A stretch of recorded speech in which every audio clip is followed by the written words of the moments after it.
Meu nome é José Idivan Juliano e desde os primeiros passos que a primeira palavra que eu falei foi Didi e virou meu apelido até hoje. Eu sou mais conhecido pelo meu apelido do que pelo meu nome. Sou tetraplégico, vivo na cadeira de rodas há 31 anos. Hoje não tenho problemas de falar sobre ser tetraplégico. Às vezes as pessoas me questionam, me perguntam se eu aceitei viver na cadeira de rodas. Na verdade, a partir da minha reabilitação e da minha conscientização como pessoa, da própria necessidade de sobrevivência também, eu assumi a minha vida como ela é e parti para a luta. Eu tenho 7 irmãos, 5 irmãs e 2 irmãos. Nós nascemos numa região denominada como Jucu, distrito de Aracê, município de Domingos Martins, Espírito Santo. Hoje lá é conhecido como União. Na época em que nascemos era um interior, mato mesmo, ainda é hoje. As estradas eram muito precárias, eram trilhas. E eu me lembro, tinha 9, 10, assim, 11 anos, mais ou menos. Eu tinha que levar almoço na roça, eu tinha que passar por meio da mata, eu tinha maior medo. A tradição era de assombração, se falava em, sei lá, moleque saci, mula sem cabeça e outras coisas mais. O carro que começava a aparecer era o Fusca, para as pessoas terem ideia de como eu nasci, tomando banho no rio ou em bacia de água quente dentro de casa. Tive uma infância normal, com os irmãos, era uma escadinha, eu sou o mais velho dos 8, e a minha mãe sempre preocupada em dar estudo pra gente. Minha mãe tem um 4º ano primário da época, e meu pai é analfabeto. Didi era um menino assim, já desde criança muito inteligente.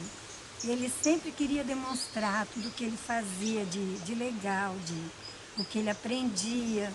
Ele era um tanto levado também, né? De vez em quando a gente precisava estar chamando a atenção, porque ele era esperto, ele terminava o dever, então ele gostava de ficar futucando as outras crianças, que eram mais devagar, você entende? Ele só trazia alegria pra gente, pelo modo dele ser daquela maneira. Em 1973, eu fiquei internado num colégio de padres para fazer o 1º grau. No ano seguinte, já tinha mais 2 irmãos para estudar. Meu pai ainda conseguiu manter eu, mais um irmão e mais uma irmã no colégio das freiras. Depois ficou difícil, porque eram muitos filhos. Então meu pai alugou uma casa em Santa Isabel, onde que eu moro até hoje há 35 anos. E minha mãe emigrou para morar com a gente para estudar os filhos. 2 ou 3 anos depois, meu pai também veio trabalhar de empregado. O tempo foi passando, fiz o 1º grau, gostava de futebol igual pouca gente. Eu conheci o Didi nos campos de futebol, o time aqui da minha cidade, o Esporte do Campinho, o time dele, o Vila Isabel, era um excelente ponta-direita, muita habilidade, e nós fomos protagonistas de grandes partidas e existia uma rivalidade muito saudável entre as duas equipes. Eu era zagueiro e o Didi deu muito trabalho para a defesa do nosso time na época. Eu fiz muitos amigos e aos 19 anos de idade, num dia normal igual eu hoje, eu fui para estudar, fazer uma prova em Vitória e me acidentei e fiquei tetraplégico. Daí a minha história mudou. Nos primeiros anos que eu comecei a retomar minha vida na cadeira de roda, eu comecei a participar do grupo de apoio a pessoas portadoras de deficiência de Domingos Martins. Esse grupo tinha 18, 20 pessoas e se reunia uma vez por semana para determinar os trabalhos do mês, da semana, o que ia ser feito e como que podia buscar ajuda e como que podia ajudar a outros deficientes, a outras pessoas. E nessa caminhada a gente conseguiu muitas cadeiras para ajudar as pessoas, e outros tipos de ajuda hospitalar, por exemplo, e etc. Sempre de 2 em 2 meses a gente recebia convidados de outros lugares do Brasil, de Vitória, sempre o Cláudio Vereza vinha com essa equipe lá das pessoas portadoras de deficiência da Associação de Vitória, às vezes vinha gente do Rio Grande do Sul, até gente da Alemanha trazendo apoio que através do nosso grupo foi conseguido. E isso era muito gratificante, porque me ocupava e fazia minha cabeça trabalhar. Me ajudou muito também a minha própria reabilitação na comunidade.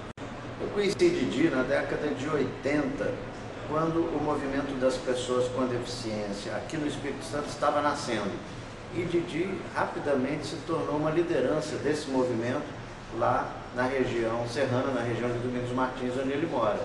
E chegamos a criar um núcleo da nascente Associação Capixaba de Pessoas com Deficiência em Santa Isabel, onde Didi mora, com várias outras pessoas com deficiência daquela região. E depois Didi se desenvolveu como pessoa, como liderança, como cidadão, e hoje é um produtor cultural de sucesso, tanto lá na região de Domingos Martins, como aqui na Grande Vitória, e é um exemplo de ser humano que consegue superar seus limites, suas dificuldades, e mostra que, em havendo oportunidades na sociedade, a pessoa com deficiência não é um deficiente, é uma pessoa como outra qualquer. Parabéns, Didi.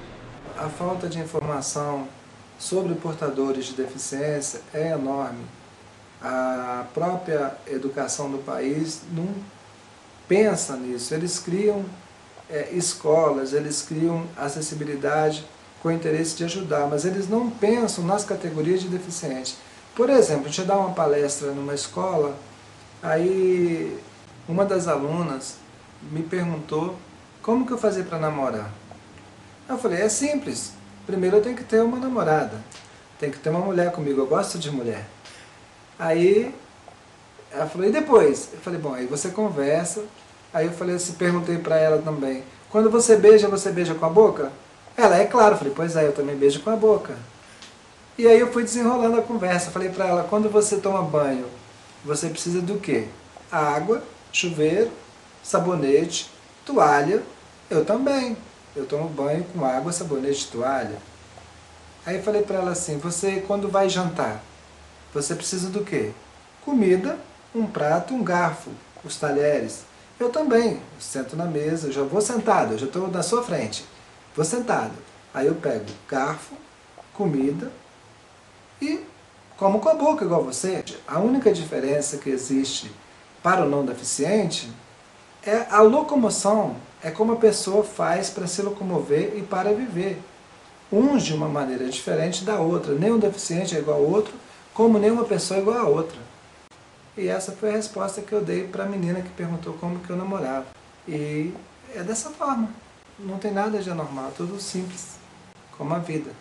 Para dormir também eu sou igual a vocês, eu deito na cama, coberto e durmo.